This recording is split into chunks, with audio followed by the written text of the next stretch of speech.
Hello guys, welcome back to my channel. Today I'm going to be talking about The King's Woman. I unfortunately was not able to finish it because I could not get past episode 7, and I will explain why.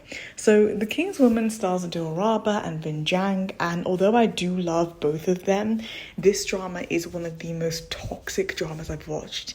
It came out in 2017, it has 48 episodes, and you can watch it on Viki or YouTube.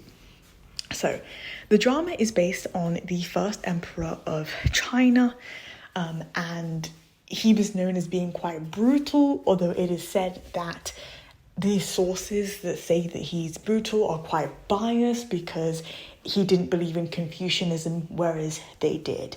And Doraba's character is his most favoured concubine. How they get to the stage where she's his most favoured concubine is that they met as children. He fell in love with her when he was a child because he was a slave to a different kingdom and she belonged to that kingdom and helped him. And, she grew up and he grew up too, and she didn't remember anything about that, but he did. He recognizes her after a while, after, making sure that it really is her, and then gets her to basically become his concubine. How he does it is through active manipulation, and he's somebody that wants to conquer the world and conquer her, and he doesn't really care how he gets the world or how he gets her. He has no respect for her boundaries, and the problem with his character is that he doesn't really have any grey area. I could already see that in 7 episodes. A no is a no and a yes is a yes is a yes, but the interesting thing about his character is that I don't know, there's no grey area, there's no, oh, I can completely understand where you're coming from, oh, I can have sympathy for you. No, he's brutal, and I cannot feel sympathy for his character. He's awful to his mother. Now, his mother in this drama is very, well, let's say contextually for the time and culturally very sexually immoral. She has multiple side children. We find out that he's not actually the son of the late emperor as well, but he treats her quite badly. He knows the kind of money that he has, and he actively mistreats her and doesn't really sympathize with her at all. And it's painful to watch because she's his natural born mother, and it's just uncomfortable seeing him treat her like that, even if she is in the wrong. And then the guy who is the prime minister, well, not the prime minister, but the chancellor, who is his natural born father, and he knows that, he also mistreats. And these people are villainous, but it's just interesting because he wants to act like he's completely above board, but he's actively hurting all these people and actively manipulating all of them. And even with the female lead, when she's fighting against him and is saying, I don't want to be with you, he's saying things like, don't think I can't kill you. And it's just super, super uncomfortable to hear him say those things and then try and also kind of profess love towards her. And he gets really upset because Doraba's character is in love with the second male lead. She ends up getting impregnated by the second male lead. As she's getting married to Vin Jang's character, he finds out and he's like, kill the baby in her womb. And she's like, no. But then he actively tries to do stuff after finding out to get her to have a miscarriage, even though he's told her baby can live and she knows it. So he really is horrendous. And I'm somebody that I love comparing dramas, and it's just something I really enjoy doing.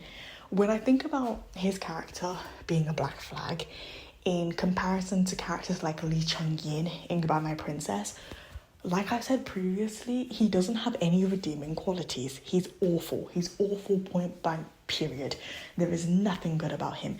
At least with Lee Chung-yin, you knew for a fact that he loved Shafeng, and would not have ever done anything to intentionally, brutally harm her, right? There were things that he did as a result of the choices he made that harmed her, but he didn't want to do that. Ving Jan's character, multiple times, is actively trying to hurt Daraba's character because she's not doing what he wants her to do. Now, I know some of you who've watched Goodbye My Princess are going to say, but, you know, Lee Chung-yin kind of also did the same thing with the second male lead, Gujan. He did, but I argue for Lee Chung-yin that he lost his mind in that moment, and we know for a fact that he regretted everything at the end, and the show at least showed us many moments of him not being a douche, and also showed us that if not for the Imperial battle, he wouldn't even be who he was. Versus Vin Zhang's character, who actually did not need to get involved in the Imperial battle, who had no kind of blood connection to the Imperial battle, who chose to get involved anyway, and then proclaimed that he wanted to be Emperor of the Universe. It's a completely different thing. This is somebody who's actively choosing to be embroiled in the mess. And it's different. Like, Lee Chung-yin became involved because his brother died and he was really the only viable candidate for emperor, and he still needed to fight.